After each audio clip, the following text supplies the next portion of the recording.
la bio, c'est intéressant pour la recherche. C'est Bertrand Hervieux qui disait que la bio était un laboratoire en fait, de recherche pour l'agriculture. C'est vrai que ça permet d'aborder les problèmes d'une façon systémique. Et donc c'est une autre façon de penser l'agriculture. Et pour les chercheurs, c'est très intéressant d'aborder cette question d'un point de vue systémique.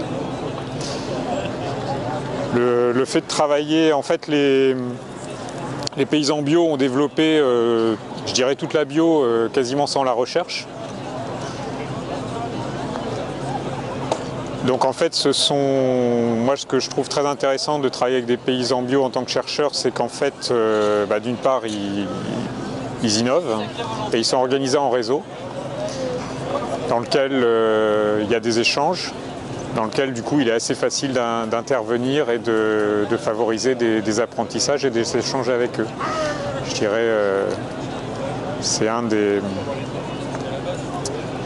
une des raisons pour laquelle, pour un chercheur qui fait de la recherche participative, c'est facile de travailler avec des paysans bio.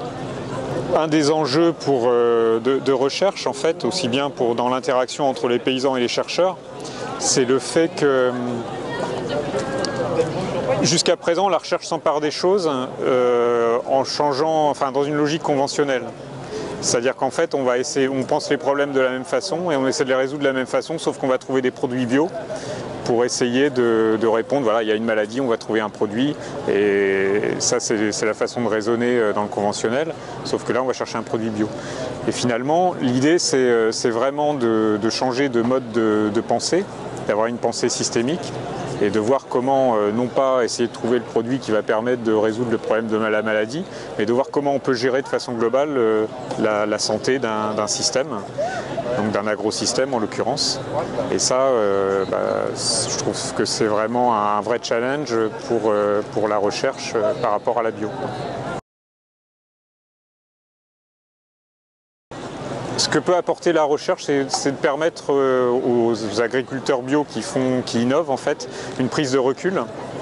C'est un chercheur qui investit dans une recherche participative, en fait, produit une interprétation qui permet à l'agriculteur peut-être de faire des connexions qu'il n'avait pas fait avant.